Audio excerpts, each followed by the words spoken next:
¿Por qué la Biblia relata 3 muertes de Saúl? Un enigma poco conocido del Antiguo Testamento. Las colinas de Gilboa estaban cubiertas de niebla aquella mañana. Los filisteos ya habían roto las líneas de Israel, y los soldados huían como ovejas dispersas sin pastor. En medio del caos, el rey Saúl, alto e imponente, aún combatía, su espada roja de sangre, el corazón desgarrado por el peso de los años y por las palabras de un profeta que ya no le hablaba. A su lado, sus hijos caían uno tras otro, atravesados por las lanzas enemigas. La corona de Israel vacilaba junto con su aliento. La Biblia relata su muerte de maneras diferentes, como si el final de Saúl fuera demasiado grande para ser encerrado en un solo episodio. Algunos lo vieron caer por su propia mano, otros lo describieron muerto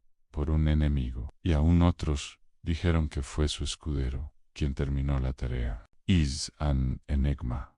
Pero detrás de esas versiones distintas se oculta el retrato de un hombre dividido, de un rey trágico, cuyo espíritu estaba desgarrado entre la fidelidad a Dios y la desesperación de la derrota. La primera versión, Saúl guay su espada. En la crónica del primer libro de Samuel, Saúl, herido gravemente por los filisteos, pidió a su escudero que lo atravesara para evitar la vergüenza de la captura. Pero el escudero, preso del terror, se negó. Entonces, Saúl tomó su propia espada, la clavó en el suelo y se dejó caer sobre ella. Así murió el primer rey de Israel, no asesinado por sus enemigos, sino por sí mismo, en el gesto desesperado de quien elige la muerte antes que la humillación. A su lado, también el escudero se dejó caer, imitando a su rey. Una escena que huele a honor antiguo, pero también a derrota y soledad. La segunda versión,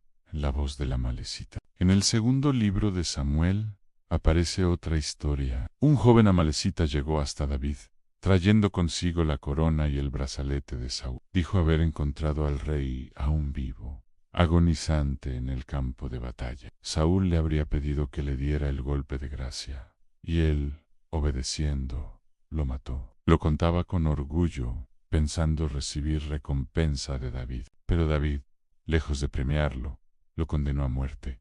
¿Cómo osaste alzar tu mano contra el ungido del Señor? Así, la voz de la Amalecita nos entrega un segundo final a Saúl, no muerto por su propia mano, sino atravesado por la espada de un extranjero, símbolo de traición y vergüenza. La tercera versión, a la crónica de las crónicas. Finalmente, en el primer libro de las crónicas se encuentra un relato aún diferente. Allí se dice que Saúl murió a causa de su infidelidad, porque no había guardado la palabra de Dios, porque había consultado a una nigromante, y porque no había puesto su confianza en el Señor. No es un detalle de sangre, ni de espada, es una muerte espiritual, un juicio divino que pesa sobre el rey caído. En esta versión, la espada y el enemigo son solo instrumentos. La verdadera causa de la muerte es el alejamiento de Dios. Es la más teológica de las narraciones, que transforma la caída de Saúl en advertencia para las generaciones futuras. Un rey y 3 muertes, 3 finales distintos y sin embargo entrelazados. ¿Cómo puede un solo hombre morir 3 veces? Tal vez porque Saúl nunca fue un personaje lineal. Era el elegido de Dios, pero también el que desobedeció. Era guerrero valiente, pero también frágil en su soledad. Era rey amado, pero también padre desesperado, incapaz de detener el derrumbe de su casa. Cada tradición bíblica captó un rostro distinto de su tragedia: el honor del suicidio, la vergüenza de la muerte a manos de un extranjero, la condena moral de quien se ha alejado de Dios. El eco de David, cuando David supo de la muerte de Saúl y de Jonatán, su hijo predilecto, elevó un lamento que atravesó los siglos. ¿Cómo han caído los valientes en medio de la batalla? No celebró su victoria, no se alegró por el final del rival que lo había perseguido.